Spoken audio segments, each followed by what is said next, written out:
Assalamualaikum warahmatullahi wabarakatuh. Apa kabar Ananda soleh-solehah sekalian? Semoga tetap dalam lindungan Allah Subhanahu wa Ta'ala. Sebelum kita memulai pembelajaran kita pada hari ini, marilah sama-sama kita melafazkan lafaz basmalah. Bismillahirrahmanirrahim. Dilanjutkan dengan doa belajar. Rabbi shrah li sodri wa yassir li amri wahlul 'uqdatam min lisani yafqahu qawli. Rabbi zidni ilman warzuqni fahma. Amin ya rabbal alamin. Oke. Hari ini kita akan mempelajari tentang kelenjar pencernaan pada manusia, keberagaman makanan tradisional, dan membuat iklan.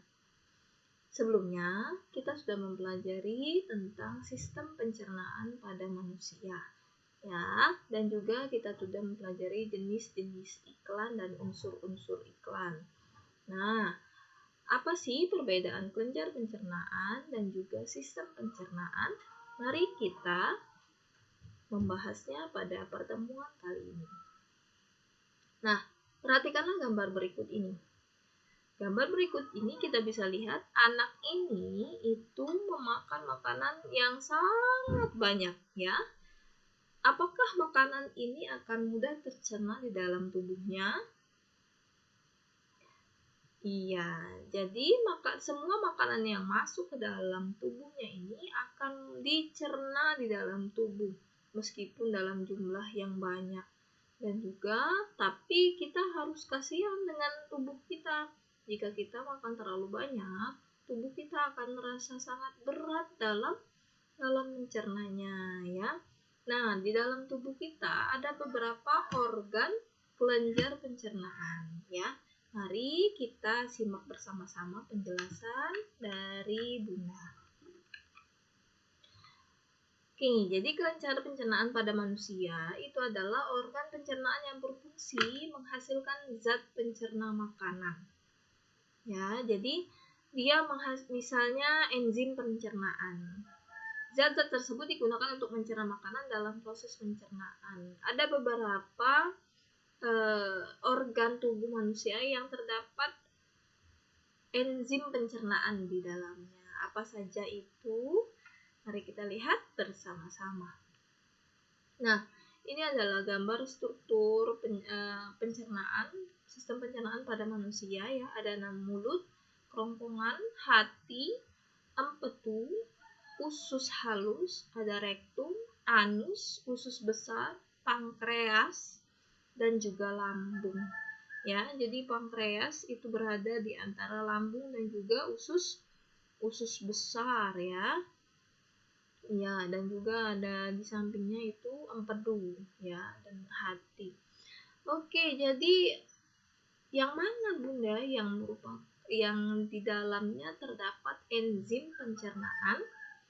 Nah, ada 4, ya. Ada 4 sistem organ pencernaan pada tubuh manusia itu yang memiliki enzim pencernaan di dalamnya. Jadi apa guna enzim pencernaan tadi? Dia adalah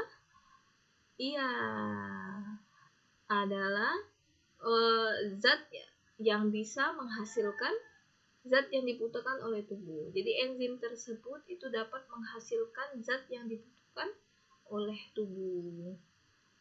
Kalau bahasa sederhananya itu adalah zat yang bisa menghancurkan dan menghisap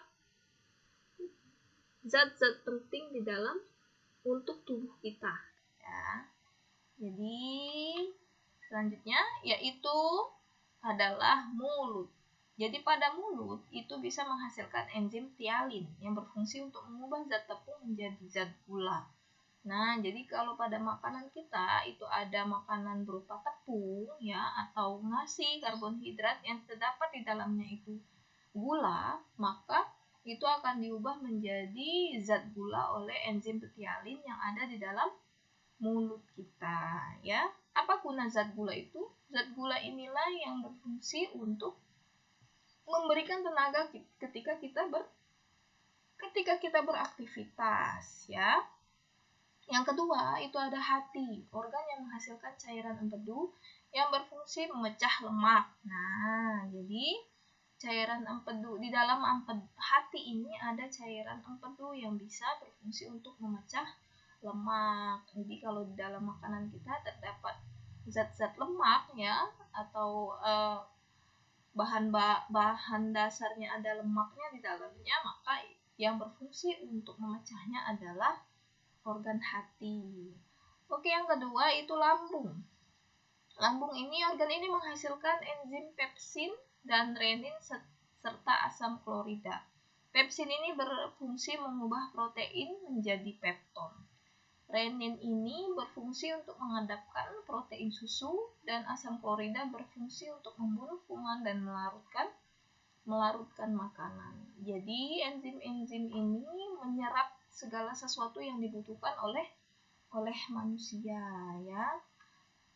Tidak stop dari situ, ya, tidak berhenti di situ. Ada yang namanya pankreas. Nah, jadi organ ini menghasilkan enzim amilase, trispin, dan lipase.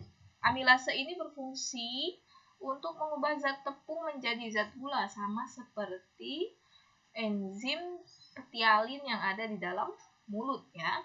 Tripsin ini berfungsi untuk mengubah pepton menjadi asam amino. Nah, jadi sebelumnya di lambung itu protein diubah menjadi pepton, ya. Selanjutnya pepton ini menjadi asam amino. Asam amino ini adalah salah satu zat yang dibutuhkan oleh tubuh kita juga. Selanjutnya ada lipase, berfungsi untuk mengubah lemak menjadi asam lemak. Enzim-enzim yang dihasilkan oleh pankreas akan disalurkan ke usus halus untuk mencerna makanan. Ya, kalau sudah masuk ke dalam usus halus, ya, di situ ada juga proses penyerapan zat-zat penting, ya, dari makanan-makanan yang sudah dilumatkan atau sudah dihancurkan oleh beberapa enzim tersebut. Nah, disitulah penyerapan zat-zat penting terjadi, ya. Seperti sebelumnya sudah kita bahas, ya, tentang proses terjadinya pencernaan makanan di usus halus. Setelah dari usus halus berlari ke usus besar, ya, di mana ada penyerapan air dari sisa-sisa makanan. Nah, dari setelah usus besar itu barulah turun ke anus untuk dikeluarkan, ya. Nah, sekarang dapatkah kalian membedakan saluran pencernaan dan kelenjar pencernaan? Bisa membedakannya, ya. Kalau saluran pencernaan, dia ada mulut, ada tenggorokan, ada lambung, usus halus, usus besar, dan juga anus. Sedangkan kelenjar pencernaan itu beberapa organ yang memiliki enzim. Jadi organ-organ yang memiliki enzim itu hanya ada 4. Ya, yang pertama itu adalah mulut, selanjutnya lambung, hati, dan pankreas. Ya, jadi di dalam organ-organ tersebut dia itu dapat menghasilkan enzim yang bisa menghancurkan makanan dan menyerap zat-zat penting untuk tubuh. Nah, itu yang penting, ya. Jadi organ yang terdapat di dalamnya kelenjar pencernaan itu dapat menghisap atau menyerap zat-zat penting untuk tubuh kita. Oke, sebelum kita ke materi selanjutnya, mari kita cek for understanding dulu, ya. Oke. Ada beberapa organ yang memiliki enzim kelenjar pencernaan di dalamnya. Ada 4. Yang pertama, mulut, iya. Yang kedua, hati, iya. Yang ketiga, lambung. Yang keempat, pankreas, iya. Di manakah enzim petialin berada? Di mulut, benar sekali. Apa saja enzim yang terdapat di dalam lambung? Pepsin, renin, dan asam klorida. Iya. Oke. Ya, sedikit banyak kita sudah mempelajari kembali tentang kelenjar pencernaan. Lalu untuk materi selanjutnya itu kita akan mempelajari tentang makanan tradisional khas dari berbagai daerah. Nah, agar pencernaan kita itu berjalan dengan lancar dan tidak terganggu berbagai penyakit, kita harus membiasakan hidup sehat dan makan makanan yang sehat, ya. Jadi sebagaimana sabda Rasulullah SAW, bahwasanya segala sesuatu penyakit itu berasal dari perut. Ya, jadi apabila kita memasukkan makanan yang tidak sehat ke dalam perut, maka akan berakibat kepada seluruh tubuh kita. Ya, jadi kalau misalnya mau makan, makanlah yang halal lagi thayyib. Maksudnya halal itu halal, ya, yang diperbolehkan dalam agama kita untuk memakannya. Dan yang kedua adalah yang thayyib, yang sehat, yang baik, ya. Selain dari sayur dan buah-buahan, ada berbagai makanan tradisional yang masih dapat dikonsumsi dan tidak mengganggu pencernaan kita. Nah, untuk mengenal makanan-makanan khas tradisional, karena di Indonesia terdapat beragam jenis budaya dan adat. Selain dari beragam jenis budaya dan adat, kita juga ada beragam jenis makanan tradisional. Seperti apa? Mari kita bahas makanan-makanan tradisional yang ada di Indonesia. Beberapa saja, ya, karena sangat banyak. Nah, makanan tradisional khas Jawa Timur yang satu ini adalah pecel, ya. Jadi pecel ini berasal dari Jawa Timur. Ini berisi berbagai macam sayurannya, jadi seperti bayam, kangkung, tauge, mentimun, dan banyak lagi. Ada juga tahu, ya. Ada tahu juga di dalamnya. Siapa yang pernah makan pecel? Iya, di dalam pecel ini karena banyaknya sayur di dalamnya, ya, karena itu bisa melancarkan sistem pencernaan dalam tubuh kita. Jadi sayur itu bisa melancarkan sistem pencernaan yang ada di dalam tubuh kita, ya, agar kita terhindar dari berbagai penyakit. Yang kedua ada yang namanya pepes ikan. Nah, karena pepes ikan ini makanan yang berbahan dasar ikan, merupakan makanan khas Jawa Barat. Ya, bisa dikatakan makanan yang sehat karena apa? Karena ikan itu mengandung banyak protein yang baik untuk tubuh kita. Selanjutnya kita ke pindang patin. Ada yang pernah makan pindang patin? Ya, makanan ini adalah makanan khas Sumatera Selatan.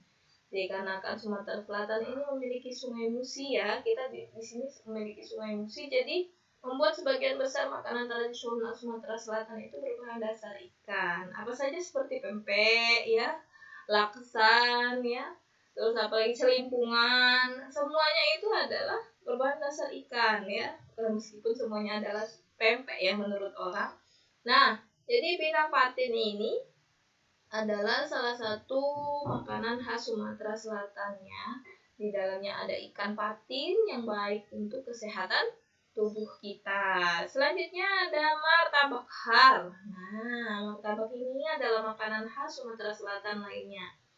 Makanan ini aslinya berasal dari India. Jadi singkatan dari har itu adalah Haji Abdul Rozak, orang India yang menikah dengan wanita dari Sumatera Selatan, nah, dari Palembang, ya, sehingga dia membuat rumah makan disebutlah sebagai martabak har. Di dalamnya itu ada kandungan telur, tepung, ya, dan juga kalau di kuah karinya itu ada kentang dan juga berbagai macam rempah di dalam kuahnya.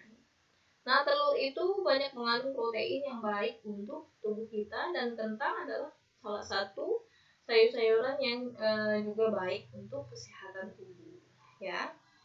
Nah, jadi kalau misalnya ada makanan-makanan yang bisa menyehatkan tubuh, itu bisa menjadi salah satu rekomendasi untuk kita makan, ya. Jadi kita tidak melupakan tentang kesehatan untuk tubuh kita.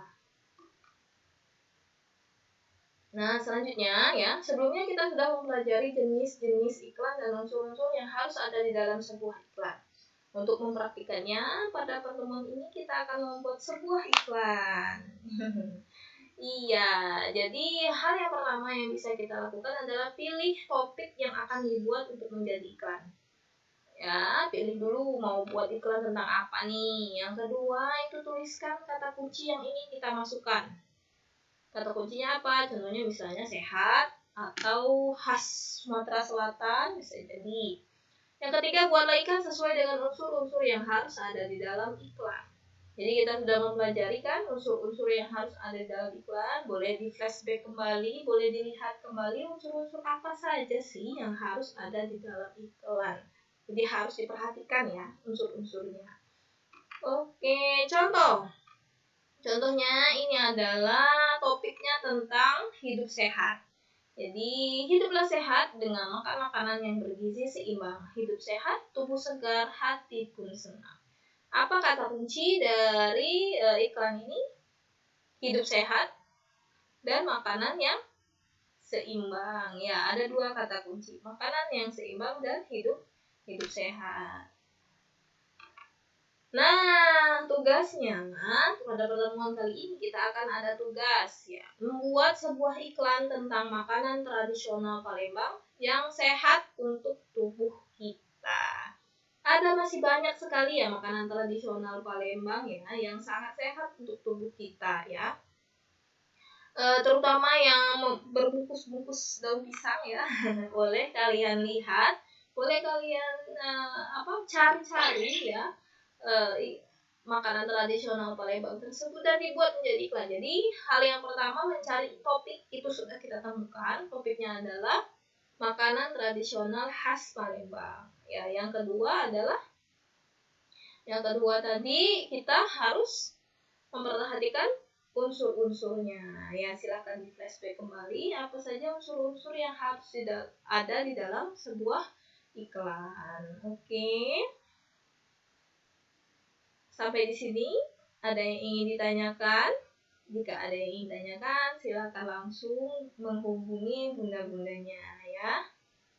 Oke, silakan buat iklan semenarik mungkin, diwarnai boleh ya, diwarnai dengan menggunakan pensil warna agar bisa menarik perhatian orang yang melihatnya. Oke, sampai di sini sekian pembelajaran dari Bunda Elda. Semoga bisa bermanfaat ya. Dan sama-sama kita akhiri dengan melafazkan lafaz hamdalah. Alhamdulillahirobbilalamin. Dilanjutkan dengan doa kafaratul majelis. Subhanakallahumma wa bihamdika asyhadu an la ilaha illa anta astaghfiruka wa atubu ilaik. Kita tepuk semangat terlebih dahulu ya. Tepuk semangat. Semangat. Oke. Sampai jumpa di pertemuan selanjutnya. Mohon maaf apabila ada kesalahan pada kesempatan kali ini dan kepada Allah mohon ampun. Akhirnya, assalamualaikum warahmatullahi wabarakatuh. Dadah.